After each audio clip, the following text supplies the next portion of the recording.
Good afternoon. It's Monday, the 5th of October, 2020, just after 1 o'clock. Welcome to UK Column News. Your host today, Mike Robinson, myself, Brian Gerrish. We're delighted to be joined by Alex Thomson, bringing us Eastern approaches from the Netherlands. A bumpy ride. I think it's going to be a lot more than that. Absolutely. So Boris on the Andrew Marr show yesterday, it will continue to be a bumpy through Christmas. It may even be bumpy beyond. I wasn't sure whether he was talking about COVID or himself, because of course there are rumours that he may be gone by Christmas. They're just rumours, who knows? Well, so maybe he's thinking that he's going to have a bumpy ride himself until Christmas and maybe a little bit beyond. My money's on Gove as the replacement. That's just a personal opinion. He's talking, or he's using phrases like bumpy as we move deeper into this dictatorship. Yes. Okay. Well, let's have a little bit of fun with the testing situation. Your computer ran into a problem, and it couldn't handle, and your latest SARS-CoV-2 positive statistics could not be uploaded. That's what we are branding this. An IT blunder is how it's being described. 22,961 cases reported on Sunday, and 12,872 reported on Saturday. All because nobody was able to report them in the run-up to the previous in the previous week or so, because apparently the file sizes that were trying to be uploaded of positive test results were too big, and they couldn't be uploaded. So there you go. That is extraordinary when you see the scale of the global companies that have been brought into the background to deal with this, and they couldn't get the scale of it right. No, indeed. So what did the interim chief executive of Public Health England say? A technical issue was identified overnight on Friday the 2nd of October. In the data load process, that transferred COVID-19 positive lab results into reporting dashboards. Of course, he's at least framing it correctly. These are positive test results. These are not cases. But anyway, we'll come on to that in a second. He went on to say, after rapid investigation, we've identified that 15,841 cases, no, he means positive test results, between the 25th of September and the 2nd of October were not included in the reported daily COVID-19 statistics. Every one of these cases received their COVID-19 test result as normal, and all those who tested positive who were advised to self-isolate. NHS Test and Trace and Public Health England have worked to quickly resolve the issue and transferred all outstanding cases immediately to the NHS Test and Trace contact tracing system. So I'm sure we all feel much better knowing that. Well, if we look at what the government dashboard now says, it's this is the UK total of cases as they describe it. Of course, what they mean is positive test results, because positive test results does not equal cases. Then we find that obviously we're getting a highly upward trend towards the right-hand side of that. But of course, that is that particular graph there shows the positive tests, I should say, as they were identified, not as they were reported. The Daily Mail preferred to sort of highlight the numbers based on the version of the graph which shows the positive test results based on the date that they were reported, which of course was Saturday and Sunday, which makes it look 10 times worse than it was. There's no propaganda in this article at all. Furious tens of thousands of Britons are put at risk by a glitch that saw 16,000 new cases missed from computer system in a week. Their contacts not told for days, as official figures suddenly jump 22,961 in 24 hours with 33 more deaths. And of course, nothing jumped 22,961 in 24 hours because those positive test results came over a period of a week or two prior to the situation. So that's where we are. Brian, the test and trace system working really, really well, but it gets even better because, of course, as we keep making the point, these are positive test results as a result of PCR tests, and most of the particularly bad test results come from Pillar 2, which is the private sector testing that's going on. Well, some people arguing that 90% of those positive tests are false positive tests, and I think that case has been shown to be correct, but it potentially gets worse here. This is from the end of September, and it's The Independent, and the headline is, Lufthansa to offer rapid coronavirus testing, but only for first and business class passengers. Oh dear.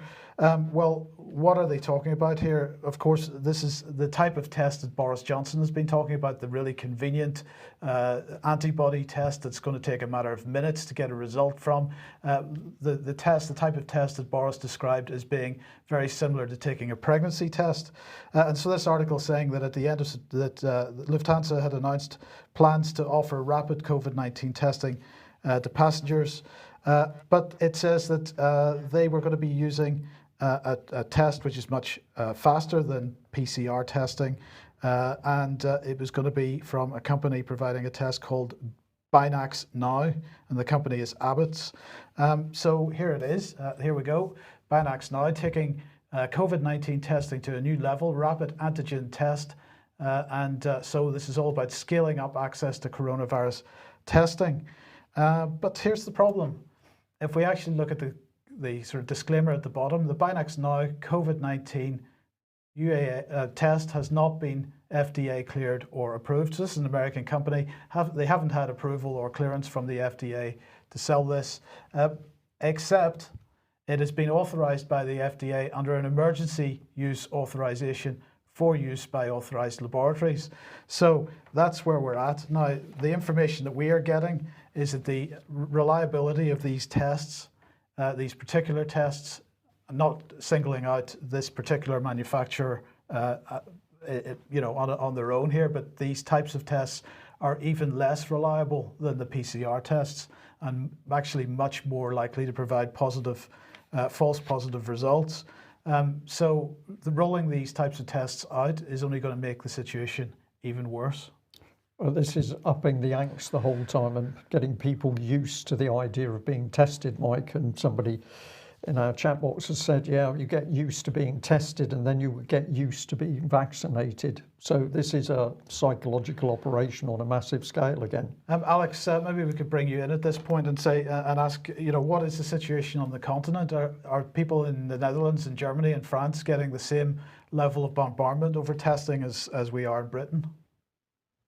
The same panic wave, Mike, is common to the Netherlands and Germany. I'm a little further out of the news loop if you go into the Mediterranean countries, but it's certainly seen from what I'm seeing that France and Belgium are in the same picture, so they're the other neighbouring countries to here. We are seeing increased numbers of hospitalizations, including some who have genuinely worrying chest x-rays and a couple who are in intensive care in most hospitals now. That is the picture. So something abnormal is going on, as far as it can appear to a layman like me. Well, of course, David Scott and I have discussed with John Cullen and Jason Goodman how much of this is Spanish influenza, and there's many subcategories, all those acronyms that start with H for different kinds of influenzas. That apparently has not been bottomed out yet. That's what John Cullen in particular is working on the stats for. But yes, the fear and the idea that you've tested positive, you're a case, that is absolutely what you find in the Netherlands and further afield. Okay, thank you for that. Now let's move on to vaccines then, because of course over the weekend we got the information via the BBC that the two main government-backed vaccines in the UK have had some quite interesting code names. Ambush for the Imperial College vaccine, Triumph for the Oxford vaccine. I think perhaps these names give us a clue as to the kind of thinking that's going on in the background there. Yeah, they definitely give a clue to the mindset, Mike. It's, the same when we see Cobra teams, which is another one of the favourites. So they've always got a slightly sinister label to them, and I think that's indicative of the mindset of the people who create them. Absolutely. So here we are, the BBC, coronavirus, doctors told to plan for vaccination scheme. Let's just have a look and see what the BBC was saying here. Doctors in the West Midlands have been told to plan for a mass coronavirus vaccination scheme from as early as November. A leaked document identifies 2 vaccines that are expected to be available this year. Mass vaccination sites and mobile facilities are being commissioned as part of, and that is the BBC's typo, by the way, that's not mine, as a fairly massive exercise. It should say as part of a fairly massive exercise. According to the document, the 2 vaccines are called Ambush and Triumph. Ambush needs to be stored at -70 Celsius and kept in hospitals due to regulations set down by the Medicines Health regulatory authority. That's very interesting. We'll come on to that in a second. The Triumph vaccine is expected to be one developed by Oxford University and AstraZeneca, which can be stored at room temperature. Now, of course, this Oxford University AstraZeneca vaccine and the Imperial College vaccine were discussed by Matt Hancock back in May. Let's just remind ourselves what Matt Hancock said at that time. And in the long run, the best way to defeat this virus is, of course, the discovery of a vaccine. And since the start, we've been supporting the most promising projects. As of this week, the Imperial vaccine is now in the first phase of human clinical trials, and AstraZeneca has struck a deal for the manufacture of the Oxford vaccine. They're starting manufacturing now, even ahead of approval, so we can build up a stockpile and be ready should it be clinically approved. So that was just a quick reminder that Hancock's suggesting that the AstraZeneca vaccine going into production before any approval was given. We asked at the time, why would that be? Have they been given guarantees that they're going to be paid, whether approval has been given or not? Or were they going to be given guarantees that the vaccine would be used, whether approval was given or not? Well, of course, a few weeks later, in August, we had this document, a consultation document, changes to the human medicine regulations to support the rollout of COVID-19 vaccines. And just to remind everybody what this said, it said COVID-19 is the biggest threat the country has ever faced, scientifically led, step-by-step action plan, blah-de-blah-de-blah. So it went on. Effective COVID-19 vaccines will be the best way to deal with the pandemic, it declared. The preferred route to enable deployment of a new vaccine for COVID-19 is through the usual marketing authorization, brackets product licensing process. A temporary authorization of the supply and unlicensed vaccine could be given by the UK's licensing authority under Regulation 174 of the Human Medicines Regulations. A COVID-19 vaccine would only be authorised in this way if the UK's licensing authority was satisfied that there's sufficient evidence to demonstrate the safety, quality and efficacy of the vaccine. But we've got to remember that the UK's licensing authority is staffed by people that have formerly worked for the types of companies that are producing these vaccines in the first place. And so just what does it take for that organisation to be satisfied? I'm not clear we have an answer to that question, but anyway, unlicensed does not mean untested. This temporary authorisation process exists to address the possibility that in certain situations of public health need, and so it went on. But the key point here, Brian, is we now have the situation where we're heading towards temporary untested vaccines going out and being used as part of a mass vaccination program. And we also have, that's in the UK, in the US, we also have tests being used without authorization, except for emergency temporary authorization by the Food and Drug Administration. So, but the point is, seems to be a trend that's developing across the Atlantic Ocean here, that we just plow ahead and just set aside any of the protections that are in place, which are supposed to be there according to the MHRA and the FDA and the CDC and so on, to protect the individual. Yeah, I think these, I'm going to use the expressions parked. They're parking these protections, Mike, because what does the licensing process take? If you've got to a point where a group of scientists can say this product is safe enough to be used on live human beings, then the licensing aspect of it must effectively be rubber stamping, isn't it? Except that it's the time that it takes to go through that licensing process. So even though it is a rubber I've got a challenge on this, because why? We're in a national emergency. How long does it take to get a group of people who are the licensing agents to sit in a room and say, the scientists have tested this product, it's safe, therefore we can license it? But it's that process of testing, which is being foreshortened, and therefore the normal licensing procedure is but the being government set has aside. told us that this doesn't mean they're untested. Well, indeed, that's true. Somebody is lying, and I think it's the British government. I could go with that. I don't have any problem with that. But anyway, let's get back to the BBC article here, because it went on to say this. The document says that the vaccines will have to be given in 2 doses, 28 days apart, and this will be dependent on supply. So again, we're going to try to generate supply in the same way that if you were paying attention to the Lufthansa article, the independent article on Lufthansa, they were saying, well, the tests that we're going to roll out are going to be available for people in first class and business class only.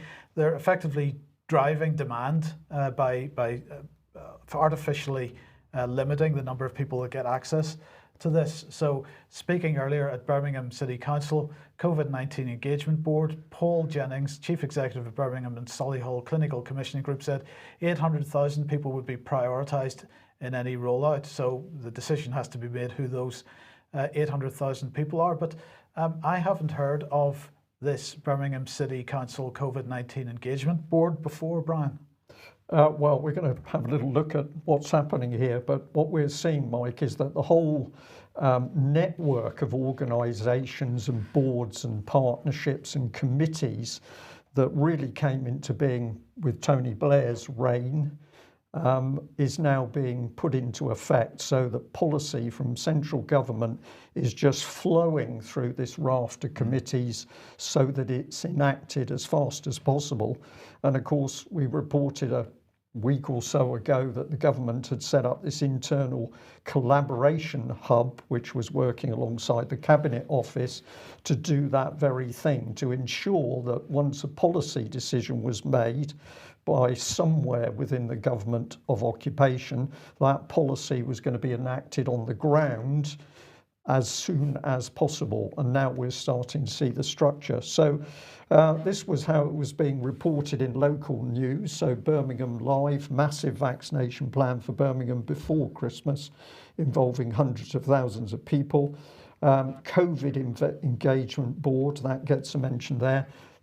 This is put out because this is sort of reassuring people you don't have to think. It's democratic because the COVID engagement board has decided. This was a bit more of that article, the local outbreak plan. And it says the plan outlines how local knowledge, experience and expertise will be used to prevent outbreaks and manage the virus over time as part of the National Test and Trace programme. So the whole thing being locked in together. And what you see now is that local government officials do not actually think for themselves anymore. They just react to the diktats that come down from central government, and then they enact that policy. They're on the case the moment the paper comes in from central government. And this is the sort of thing we're dealing with. So here's Birmingham COVID-19 local outbreak control plan from 30th of June 2020. We've just decided to take a little bit of it to give people a look into the sorts of things that they're going for. So here's the 7 themes: care homes and schools, high-risk workplaces, mobile testing units, contact tracing in complex settings, data integration, vulnerable people, local boards. And you can be sure that the test and trace is absolutely embedded in this. They want data. They want to know everything about people, where they've been, who they've been in contact with. All of this is being recorded and sucked up. And notice at the bottom it says the contain tool includes a national joint biosecurity centre that'll work with Public Health England and local authorities. So now we've got a mix of what is public health, but what's also security. And we've already got the troops on the street. So to me, this is effectively, I've got to call it Soviet-style material, diktat from central government, backed up by the police and the military. Mike, we are in a dictatorship. There's no question of it. So you know, we're constantly talking and discussing devolution, but in fact, this looks like the hand of central government absolutely over the top of any devolved authority. I'm going to use the word absolutely, because every time the government says it's increasing democracy, what it actually does is takes it away. So you can wave goodbye now to councillors, local councillors, making some form of democratic fight back against this, because at the moment they're just bullied by the cabinets within the city councils. So here's part of that local government framework here. See on the left, we've got the cabinet, the strategic cell, the tactical cell. This is all military speak, which has now come into local government. Health and well-being board, well, the individual is incapable of looking after their own health. We need a cabinet and a strategic cell and a tactical cell to do that for us. And there it is, the Health Protection Forum. You don't need to think. We've got a forum going to think for you. We're going to work the test and trace call. And there's the people at the bottom of the pile, the care homes, the early years and education. So we want to get the old people. We want to get the children, other settings, Outbreak Working Group. And on the right, we link in with all of these other agencies.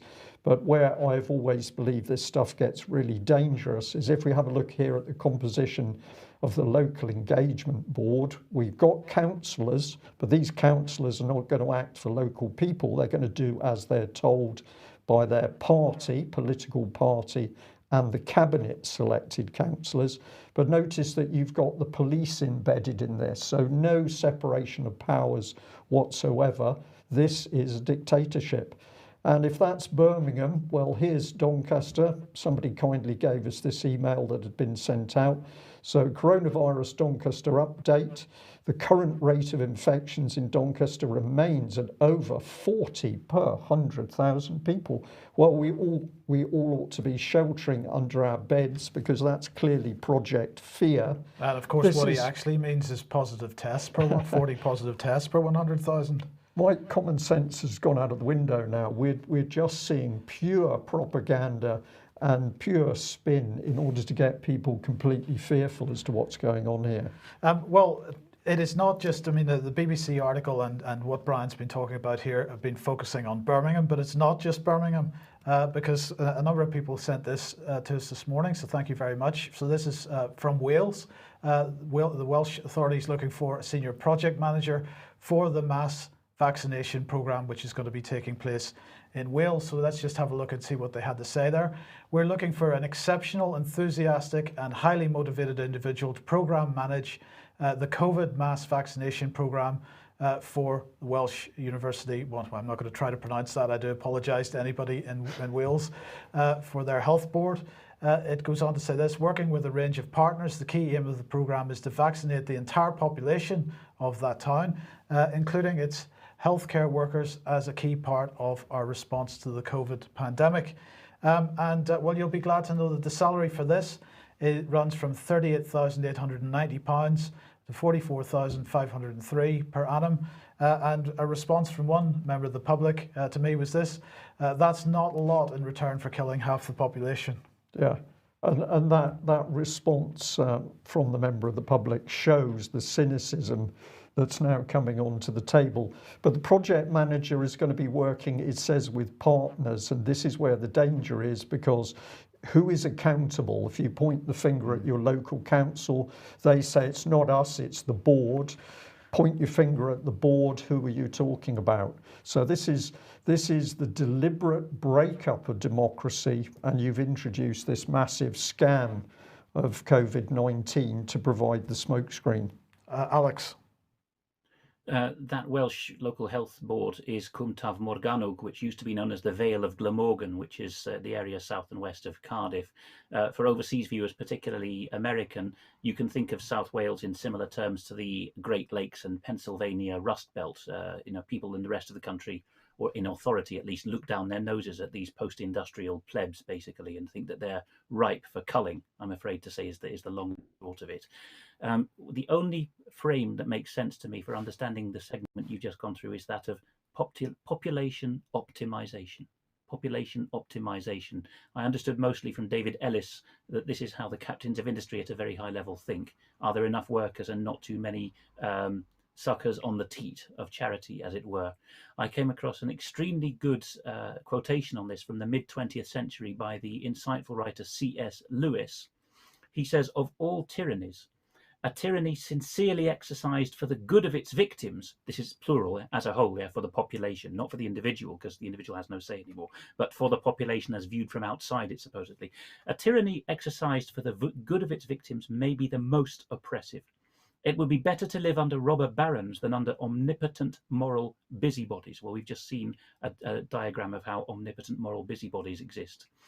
The robber baron's cruelty may sometimes sleep. His cupidity may at some point be satiated. But those who torment us for our own good will torment us without end, for they do so with the approval of their own conscience. They may be more likely to go to heaven, yet at the same time likelier to make a hell of earth. This very kindness stings with intolerable insult. To be cured against one's will, and cured of states which we may not regard as disease, is to be put on a level with those who have not yet reached the age of reason, or those who never will. It is to be classed with infants, imbeciles, and domestic animals. That's 70 years ago, Brian and Mike. And absolutely hits the nail on the head, because if we look at, of course, as Brian has pointed out many, many times, we look at much of the sort of material that comes out of central government, which is designed to engage with the public. It is cartoonish, childish. Yeah. They view us as children, and that's absolutely what he's saying there. Yes, and I'm afraid to say it goes across the Western world. Okay, well, it gets better, because, of course, various mainstream outlets today pointing out this, the COVID-19 proposed social distancing framework. This was published on the 30th of September 2020. I believe it was leaked once again. So various newspapers and the BBC and others have been pushing this around. It's labelled for internal use only. It's labelled official sensitive. It's not really a serious classification as such, but that's how it's labelled. And this is what they're talking about.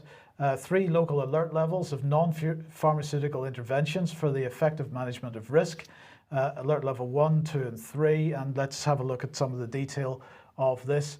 So this is a new traffic light system, I suppose. So here's alert level 1. That includes the rule of 6, childcare bubbles for under 15s, wedding and civil partnership ceremonies and services up to 15 attendees, funerals up to 30, significant event gatherings to 15 only, support groups to 15, no mass events, organised sport only, allowed outdoors, visiting indoor hospitality, leisure, retail settings under rule. And for businesses, of course, all sectors which are permitted to open by law can remain so, providing they meet COVID-19 secure guidance, face coverings, food and drink venues, table service only, and so on. So that's alert level 1. Then we get to alert level 2. And what does that take us? That is in addition to alert level 1, with further restrictions, so people will not be able to meet others outside of their household in private dwellings. Apart from the support bubble, including outside space in the home, i.e. gardens, so you won't be allowed to meet people in the garden. Visiting indoor hospitality, leisure, retail settings is restricted to 1 household, so 2 households are not allowed to meet, and those people are advised to visit care homes only in exceptional circumstances. People only travelling for essential reasons. Of course, these are not defined, so it can pretty much be made up on the spot. You can still go on a holiday outside your area, but you should only do this with people you live with, or people you've formed a support bubble with, and people can play a team sport only where this is formally organised by a sports club, and so it goes on. The limitations for businesses get stronger as well, and then of course once we get to level 3, it starts getting more serious, because it's in addition to all the restrictions for levels 1 and 2. No social contact outside your household in any setting. So you won't be allowed to go to pubs, restaurants, or anything like that. Restrictions on overnight stays away, and places of worship can remain open, but no organised non-professional sports permitted. And in addition to alert level 1 and 2 for businesses, the closure of hospitality and leisure businesses is set. And so that's the direction of travel, it seems. Mike, that's the direction of travel, but the way this is presented is to produce this list, because people will then follow through the list. They don't think, they just follow through those bullet points. So the first target of this psychological operation in the first instance are the boards in those councils that we've just taken people through, because when any of those board members get this document, this becomes the law. And then they're going to implement it because it's on the piece of paper. They won't be thinking at all. Alex, I'm going to say we're looking at unbelievably dangerous, a very popular expression from me, use of applied psychology in order to get this political doctrine through. Well, if your catchphrase, Brian, is unbelievably dangerous and Mike's is absolutely, then perhaps mine is philosophical. But you do have to be philosophical in order to make sense of this, because you've already identified the underlying issue, which even on a lunchtime news broadcast is of the essence here. It's germane. It is that people in tyrannies implement so-called law from pieces of paper without switching on the grey matter, particularly using the heart and the conscience and the intuition. And we're going to see later on that Germans and Frenchmen are making a particular point of this and saying, why are the British in particular giving up their common law? Because that is the embodiment of common sense and first principles, compassion and proportion, in favour of thou shalt and thou shalt not from some robotic central organ. Yeah, thank you for that.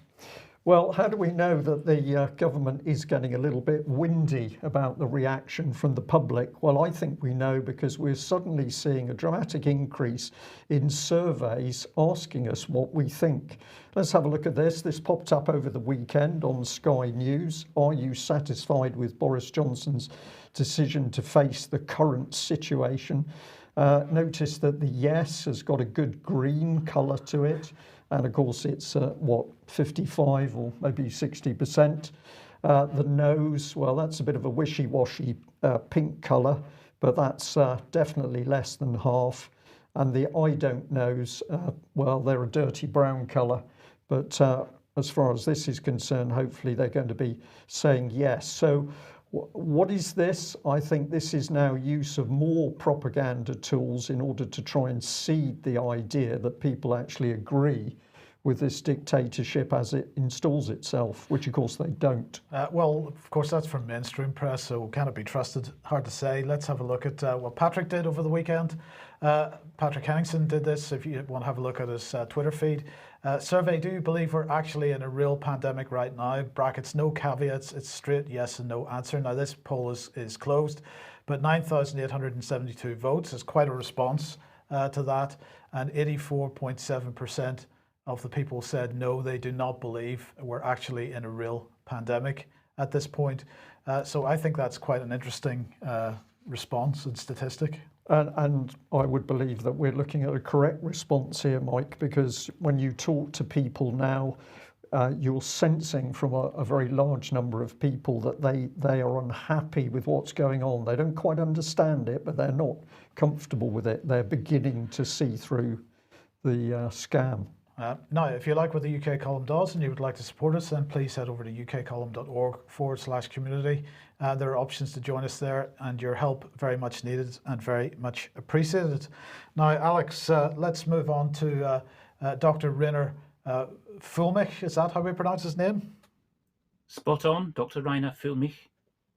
Well, he's a lawyer in Germany and has decided to take a court case. A very senior one, in fact. He has a double accreditation. He works for the Bar Association, or is accredited by the Bar Association of California, as well as being a practicing trial lawyer in Germany. And quite unusually, he has, as well as a double degree from a common law and a civil law jurisdiction, and a double accreditation, he's published on sectors as diverse as banking law, medical law, and international law, and has been a professor and lecturer at universities in Germany and Estonia. And he's now one of the 4 men who are sitting, I think it comes out of 2 bodies in Germany called Doctors for Truth and Lawyers for Truth, but the 4-person body that he's now on is the Extra-Parliamentary Coronavirus Enquiry that has been set up in Germany. They call themselves Stiftung Corona-Ausschuss. So they are the charitable foundation to conduct an investigation into COVID response. Very signally taking the name Ausschuss, which in German usually means a parliamentary committee, to say, well, the Bundestag has failed, so we're going to have to do it ourselves. Rainer Fuellmich in the last 24 hours has, if you just put the name Rainer Fuellmich as spelt on screen, R-A-I-N-E-R space F-U-E-L-L-M-I-C-H, if you put that into YouTube, you will find his video Crimes Against Humanities of one day ago very easily. He is a lawyer speaking in extremely good English, is almost sort of second native language by this point. It is heavy going for some, despite his careful elocution and elegant arguments. But I'll try to summarize what he's saying in the coming slides. But first of all, I will say that in a recent interview with Markus Langemann, he went into some more detail than he was able to in the video. He's proposing the solution of a class action lawsuit, which people in Britain and Australia and New Zealand might think is a North American phenomenon because it's American and Canadian corporations who get sued that way. And the EU is trying to bring that into civil law in Europe now. But Rainer Fuellmich begins his previous interview by saying that a class action lawsuit, which is for everyone damaged in the same way by misbehaviour, was created in England but no longer exists there.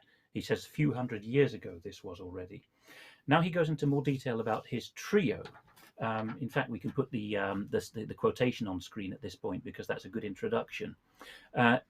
He says, this is in the previous interview that I have a transcript of, but it covers the gist of what he said in the most recent video as well, which is the one I just referred to. What good is the best court in the world if I do not have a reasonable right of evidence, which in his other interview he calls the beautiful Anglo-American law of evidence? By contrast, he says German courts tend simply to accept all the nonsense told by cheating corporations. Then we get on to a trio of people who are in the frame for Dr. Fuellmich. But first of all, three questions, because he's, of course, the lawyer priming the unofficial inquiry that these German lawyers and doctors are now holding because of the failure of their parliamentarians to do the same. Dr. Fuellmich's questions are, first of all, does the reverse transcriptase polymerase chain reaction test, RT-PCR, actually confirm the presence of SARS-CoV-2 virus or not? That would be a very germane to Mike's opening section today. Secondly, he says, have public health bodies been giving information or fear-mongering, which happens to be the bulk of Brian's section just now? And thirdly, he suggests that not just Scotland and the state of Victoria in Australia are test or laboratories for worldwide rollout, but he thinks that Germany has a role too as a lab because of its disciplined authorities. He says, have German government bodies, both federal and state level, been subject to particular lobbying, he means by big pharmaceutical companies, before the so-called pandemic began? Now he homes in on three individuals, which he's done in the previous interview as well. Before we put this on screen, the reason he focuses in on these is because these three men together claimed the opposite of what was on the package inserts for the PCR tests themselves. Famously, and as the inventor of the polymerase chain reaction test said, at the time of inventing it or later, they are not approved for diagnostic purposes. And I think the inventor also added strongly that you must not repeat them through many cycles, particularly not more than 35. But the PCR test for SARS-CoV-2 goes through 45 cycles, more than the originator ever said was useful or sensible. Now, these three gentlemen claimed the opposite of what's on the insert. And that was the reason for all the measures taken, especially the lockdown. So let's look at these three gentlemen. I haven't put the photos on screen. They're not particularly big names in the English-speaking world, but they know that the spotlight's on them now. The first is Professor Christian Drosten, who's the chief virologist at a major Berlin hospital, La Charité. He, as Dr. Fuellmich explains in the Crimes Against Humanities video that people can look up, wrote a computer script early in 2020, having heard about the Wuhan outbreak. And this, after summary consideration, became the test that the World Health Organization approved as a so-called diagnostic test for SARS-CoV-2, the virus that causes the COVID-19 symptoms. Secondly, a veterinarian, so an animal doctor named Lothar Wieler. I think rather importantly, Dr. Fuellmich calls him Mr. Wieler in this video. He's suggesting he's not an earned PhD. I don't know whether that's true or not. Lothar Wieler chairs the Robert Koch Institute. People will know that the Koch premises, the four Koch tests are not applicable, have not been applied to the claims of a pandemic this year. But the Koch Institute in Berlin is the equivalent of America's Centers for Disease Control or Public Health England. And it was Wieler who called for children to be made to feel responsible for, quote, the painful tortured death of their parents and grandparents if they did not stay away from them. Wow. And the third man in the frame for Dr. Fuellmich is the well-known Dr. Tedros Adhanom of Eritrea, or Ethiopia, I beg your pardon, but he worked on Eritrea in his dissertation. He's a biologist and he's the Director General of the WHO, the World Health Organization. And why does Dr. Fuellmich think that he has a legal case to answer? Because he declared a pandemic in a very loose sense indeed of that term. There's controversy over it, But Fuellmich claims that the WHO either tightened up or completely loosened or completely rewrote its definition of a pandemic in 2008, when there was a previous pharmaceutical-led panic over swine flu, so that worldwide presence was enough. You no longer needed serious cases in various parts of the world to call a pandemic. And of course, there's money involved now if the WHO calls a pandemic. That's the point that's being made. Maybe a little time for you to respond before we get into the legal nuts and bolts. It is quite a serious video. I don't know whether Brian and Mike have seen it. I haven't seen it yet, Alex, but we're taking this information that you're giving us on the screens effectively new. I'm very encouraged by the fact that we have such a senior legal man challenging, and he's doing the right thing by challenging individuals. So he's stripping them of any ability to hide behind their organisations, and he's going for them as individuals. I've no doubt he's obviously thought this through very carefully at law. But there was a gasp here in the studio as you talked about children being made responsible for the tortuous death of their parents or grandparents, because this is immensely dangerous stuff, isn't it? And if he's challenging it, then I think he needs the maximum support. Absolutely he does. It's Dr. Fuellmich's claim that it was Lothar Wieler, the veterinarian who now heads the Robert Koch Institute in Berlin, wrote those words. I didn't know that link, but the words are those which are shown on screen by Dr. Carina Weiss, the wife and close colleague of Dr. Sucharit Bhakti, well-known German epidemiologist, if I get his specialism right, whose dissents from the current panic. And I showed that last time I was on the news. Dr. Rice talking, we didn't play the sound, but she was talking through point 4 of the German Interior Ministry's strategy to cause panic, which is still on the German Interior Ministry's site. We'll cover it either at the end of this segment or in extra time, I don't know which, but we're going to look into that. It's exactly what was written, and now we hear that the man who wrote it is Lothar Wieler, who is a vet, not a human medical doctor. Now we get into the law of it. First of all, this is quoted in both of the recent interviews that Fuellmich has done. He says one must always follow the principle of listening to the other side first, which in Latin is audiatur et altera pars. And he says that has completely been excluded. So that brings us into a series of problems with civil law as practiced on the European continent. And this is my tweak. I will be perfectly honest here. This is my tweak of what he says. But I'm sure that if we were to offer him commentary, he would not have a quibble with the way I have represented them, because he's one of these few legal minds who straddles the world's two law systems at a high academic level. And he said, with particular reference to this kind of public health panic, there are at least 4 problems. First of all, discovery, a word which is used in North America more than in Britain, but is a common law process worldwide. There's no discovery before trial in the Napoleonic law jurisdiction, because the judge simply calls one party in and says, give me your evidence and I will consider whether you're guilty or not. You don't get both parties oppositionally, adversarially asking each other, well, you must show me, first of all the documents you have of relevance to this. So in practice, as Dr. Fuellmich says, the powerful can destroy the incriminating evidence before the trial. Either they hold it in-house or they have influence over its possession. One has to think of Hillary Clinton here, but at least that's come to light. Secondly, this wonderful brief French word tort, simply meaning wrong, which is a cornerstone of common law with many, many domains of case law and precedent behind it.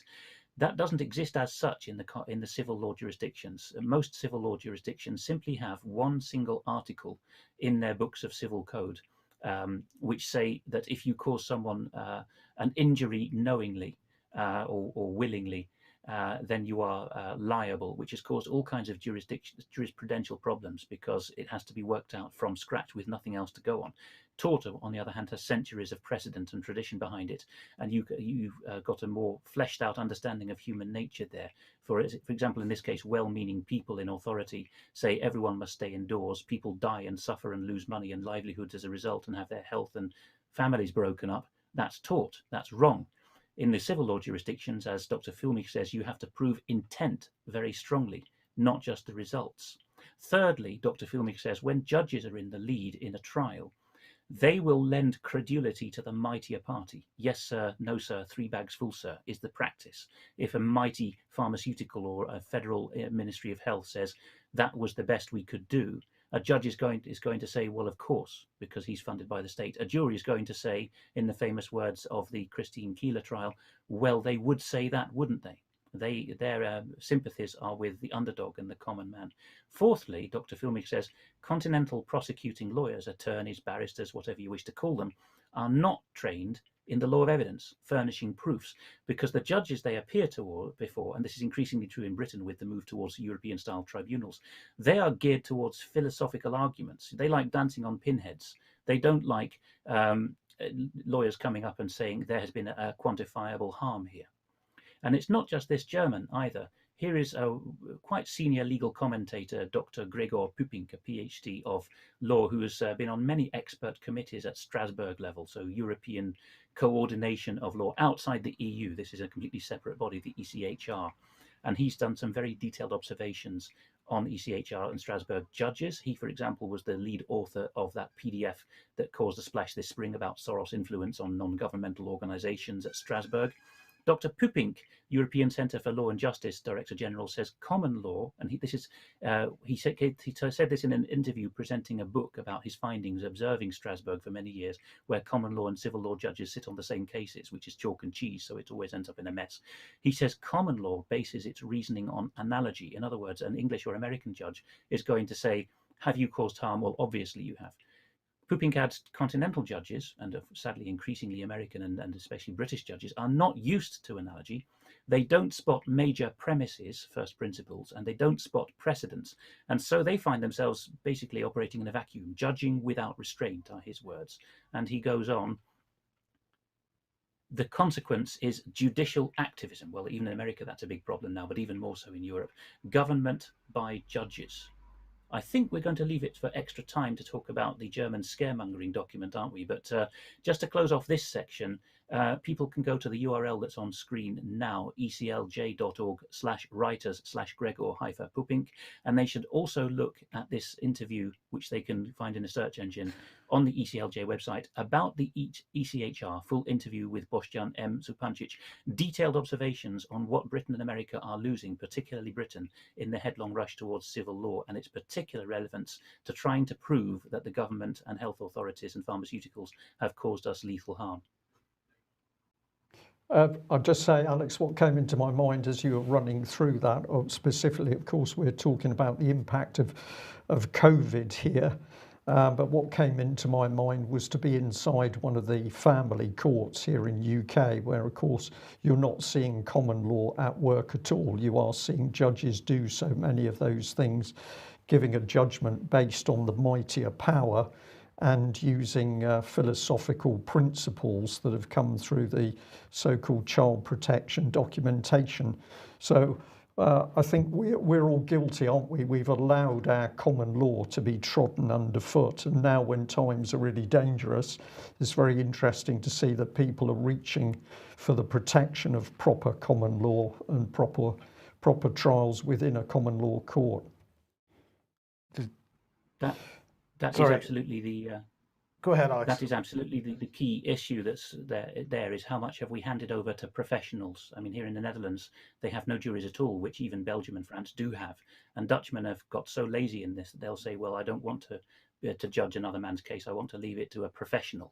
It's completely alien to them now, the idea that a professional judge might have his own biases and presuppositions against those of the common man. By the way, people often ask where they can find Extra Time segments. To be a logged in UK Column subscriber first, you then go to ukcolumn.org/community, and from there you can go to sections and forums, and finally UK Column News Extra. It takes a few hours after each UK Column News live episode for them to appear there. We don't broadcast them live.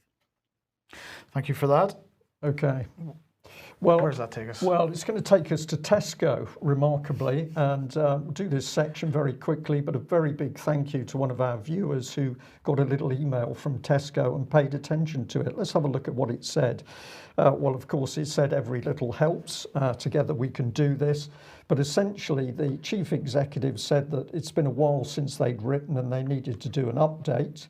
Here we are. It's been a little while since we last wrote to you about our responses to COVID-19, so I wanted to share an update on what we're doing to ensure that everyone can get the food they need in a safe environment. underlying fear factor there. You're not going to get fed because things are so serious, but if you cling to Tesco, we can feed you. So basically, well, they were very pleased. I've put in there hooray, because Tesco was obviously pleased that they were doing good business, as we'll see. But the headlines: food for all, we've good stock levels, we've we have doubled the number of home delivery and click and collect slots to 1.5 million each week. So COVID is good for Tesco, Mike. More shutdown is good for Tesco. Last week, we've delivered more orders than ever before, and we'll continue to increase the number of online slots available. COVID is good news for Tesco. Safety for everyone, colleagues at entrances to help everyone follow the safety measures. This is the marshals coming in, but of course we don't call them marshals, we call them colleagues, and they're going to help everyone follow the safety measures. We're going to have traffic lights, hand sanitizers, cleaning solutions and social distancing. That's all absolutely going to stay. And it says follow the legal guidance on wearing face coverings.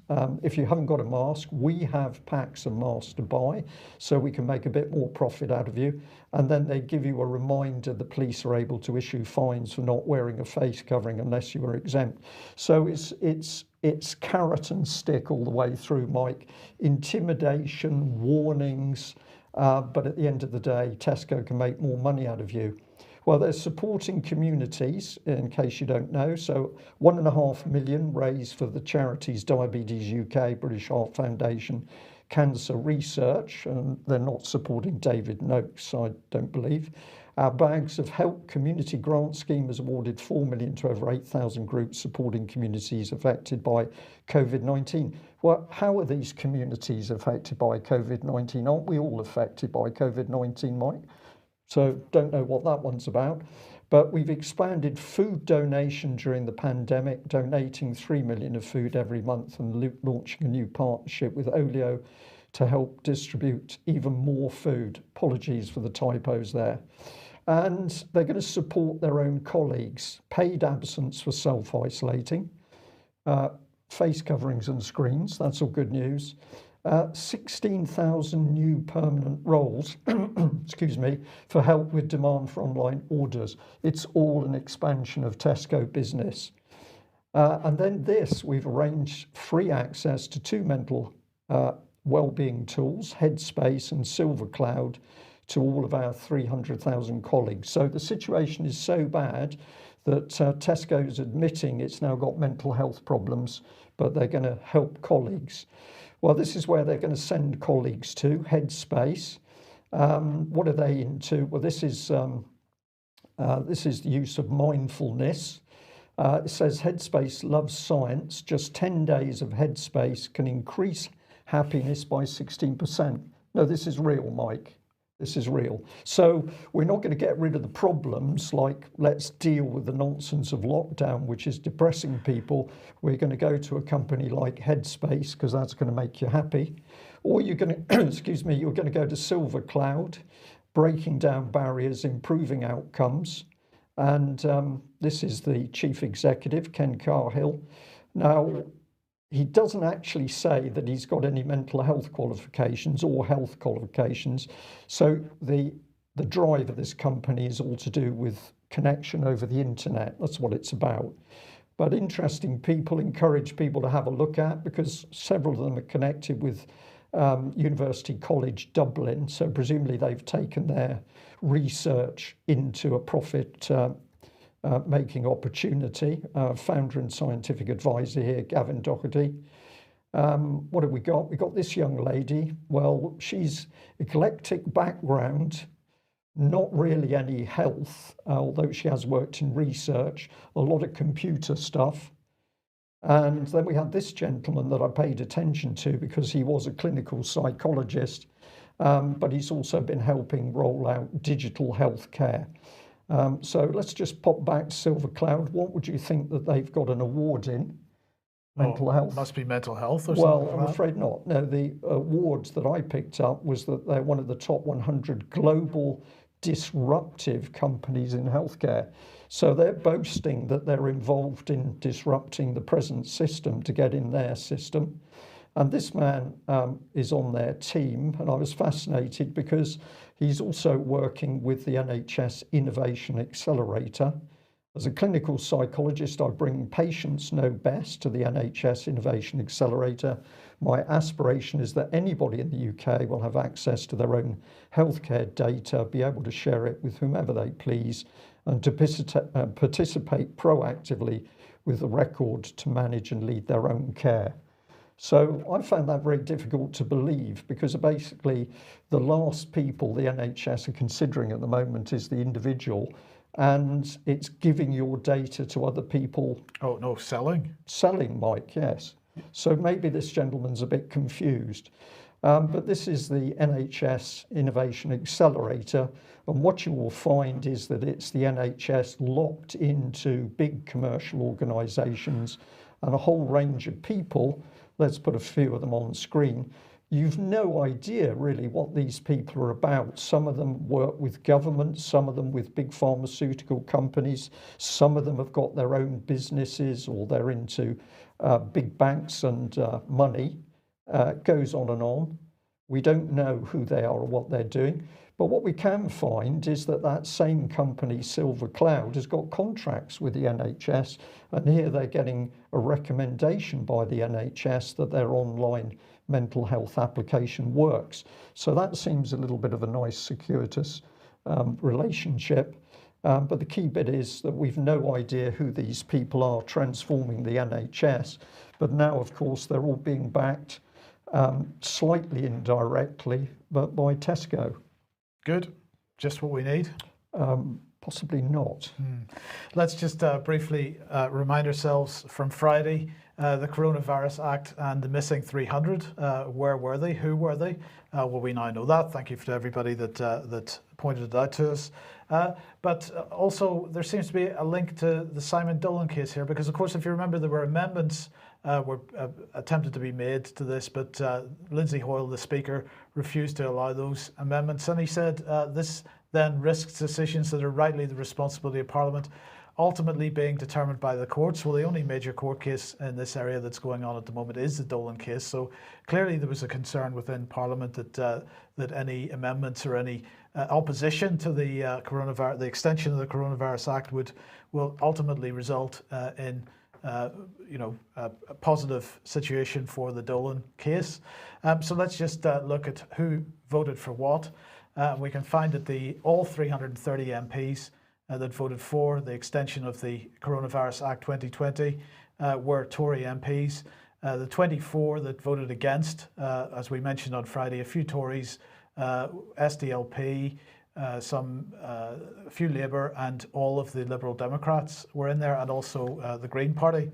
Now, you'll notice that aside from the 6 Labour MPs that voted against, there are no other Labour MPs on there, no SNP MPs either, no DUP MPs took part in this vote.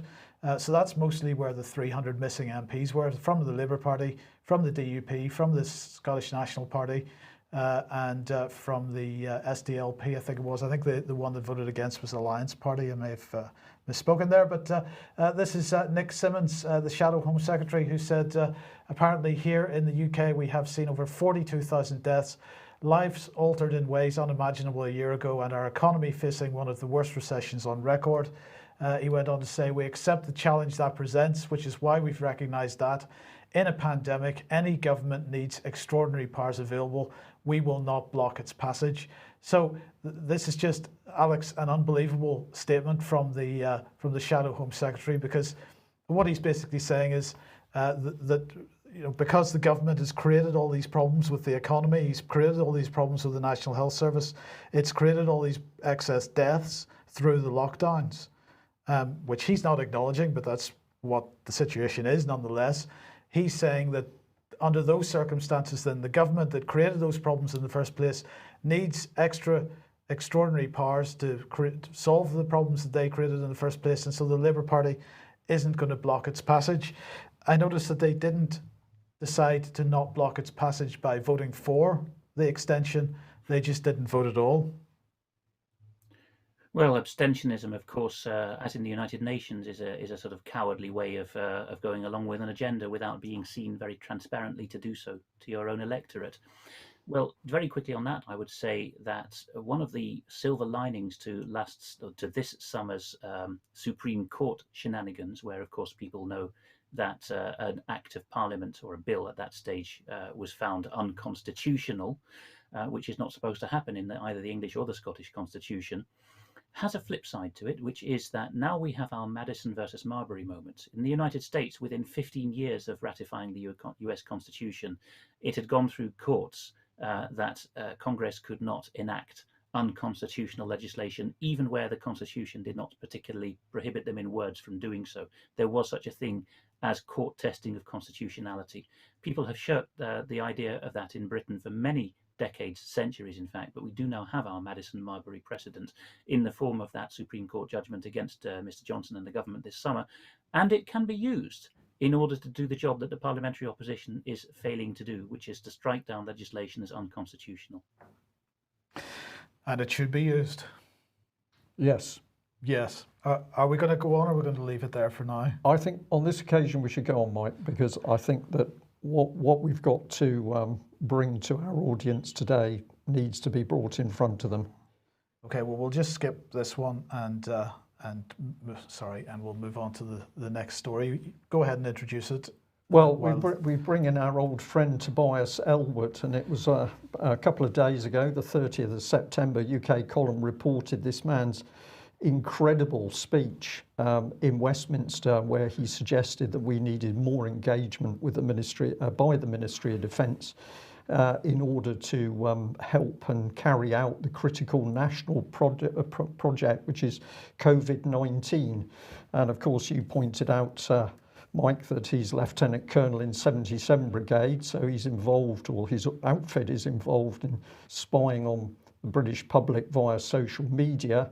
But he was more or less saying, me, give me the job. That's how we took it anyway, of the control. So we're moving from a control via Parliament, as far as Tobias Ellwood is concerned, to a control via the military.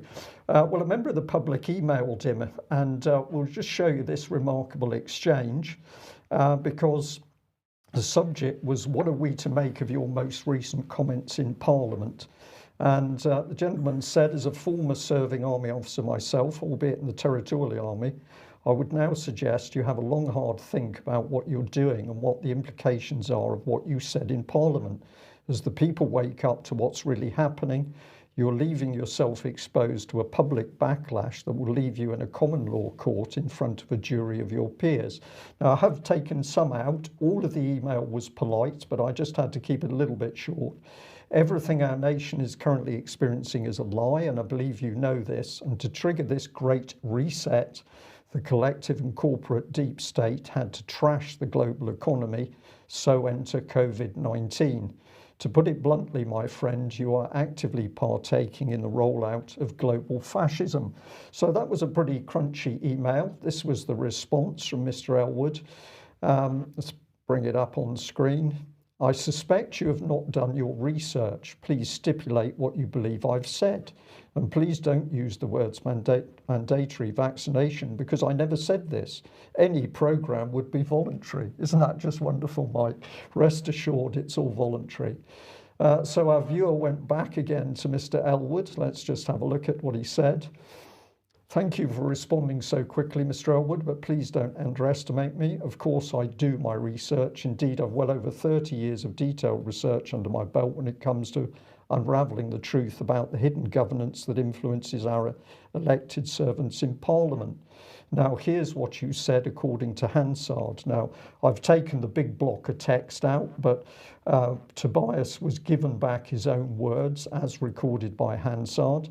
And then our viewer went on, please will you now look at everything I sent you, especially the links. My concern is you are buying into a criminal narrative that's taking away our most basic freedoms whilst deliberately trashing the economy.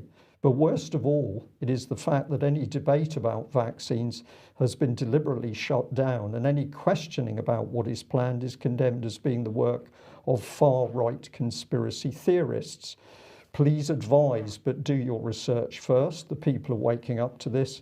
Now, please prove to me whose side you're on. Are you with us, the ordinary people? Or are you with the corporate deep state with their plan for a great reset and a completely fake Green New Deal that's based on extremely bad science? Please advise, but do your research first. By your response, we shall know you. With kind regards. Well, he did respond, and we do know him. Let's have a look at what the man had to say. And it was very short and sharp, and we're going to have a little bit of discussion. Yay! You've drank the Kool-Aid, visit a hospital and wake up. Now, Alex, I'm going to pass this over to you. When I looked at the reply, I knew it was a very aggressive reply, but I thought I should do a little bit of research. So I discovered that Kool-Aid was in fact a refreshing drink, but actually it ties in with much darker activities around cults and death pacts. What do you make of Tobias Ellwood's response? I'll first give you the unlikely benefit of the doubt and say that if this is him, by the way, I think he's saying yeah, but not putting the H on, rather than yay as in whoopee.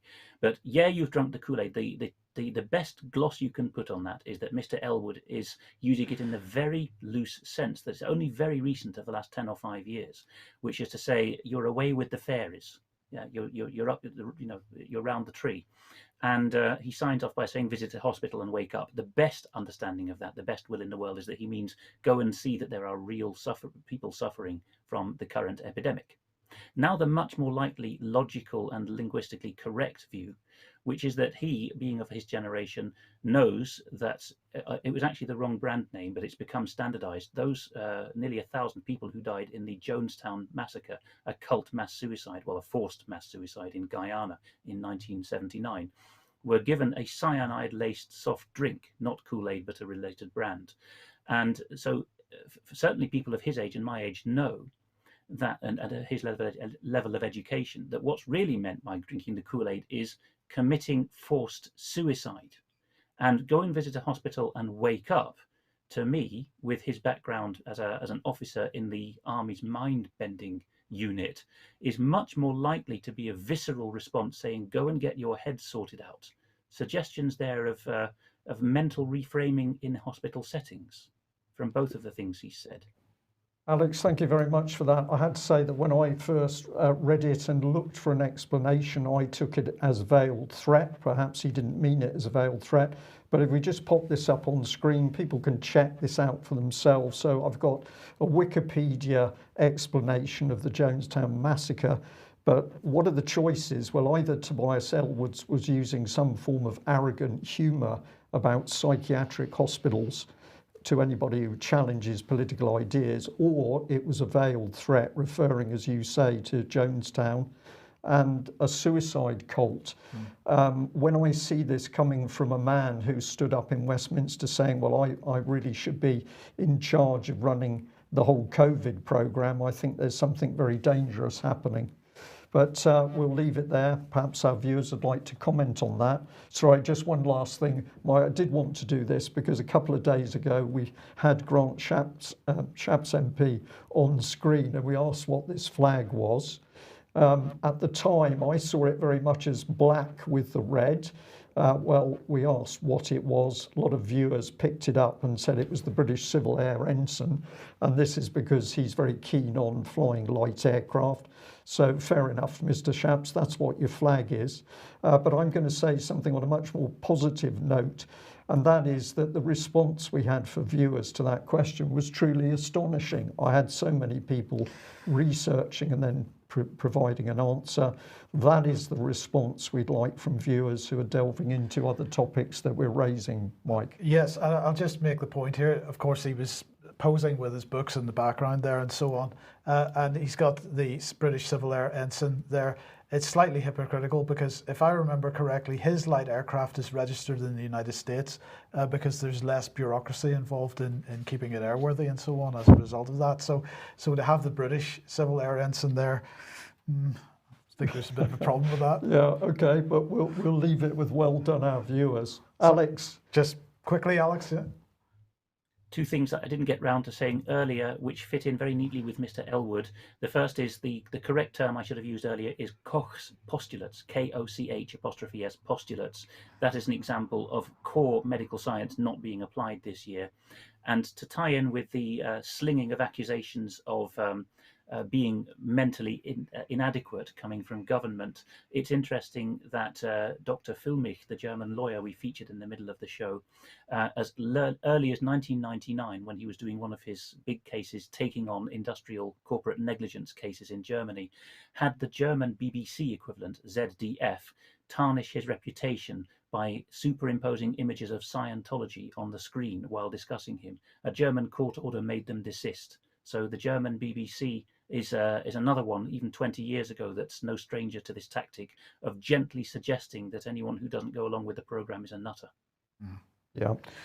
Well, we'll be watching Mr. Elwood very closely, or perhaps his team in 77 Brigade is watching us. Hello.